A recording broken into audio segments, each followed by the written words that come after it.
Hi, this is Michael Fry, President and CEO of Deepwater Subsea. When we're doing competency assessments on the rigs, there's a very simple thing that we ask for to understand if the person that we're talking to has an overall understanding of how the systems work, and that's to draw the system. I use the analogy you're a droplet of water. I want you to go through the mix system, get fired out of the HPU pumps, go down the rigid conduit line or the hot line, go down through the pods out to the upper annular. What I want you to do for me is draw that system.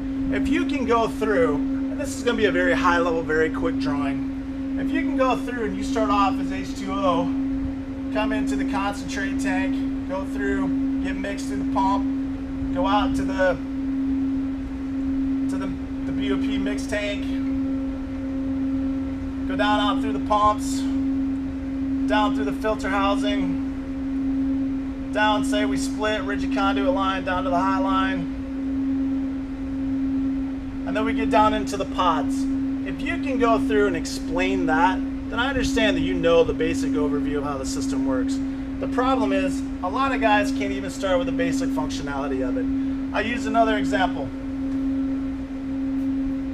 How do you figure out riser constant? You're a subsea guy, senior subsea, night subsea, assistant subsea.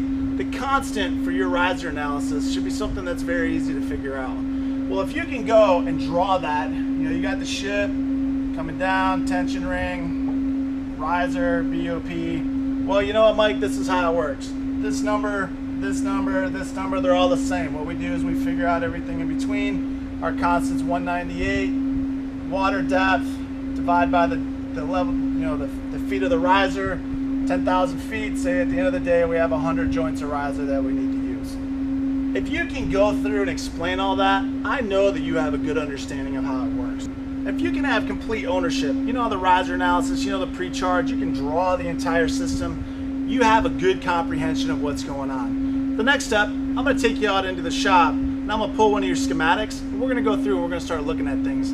Can you identify for me all the components that are on it? If you can do that, then you're definitely moving along, and I understand that you know exactly where we're coming from or where you need to be to have knowledge and comprehension to be able to operate your systems. Start with being able to draw it. There's no cheating. Take the schematic. Take any schematic, take it out, look at the schematic, draw the system out. Practice that. Practice it over and over again, especially for the assistants and the trainees. You need to know this stuff more than anybody else does because it's how you're going to progress in your career. Sit down, draw it out. Get off Facebook, get off LinkedIn, get off Twitter. Twitter, Facebook, LinkedIn aren't going to get you a pay raise.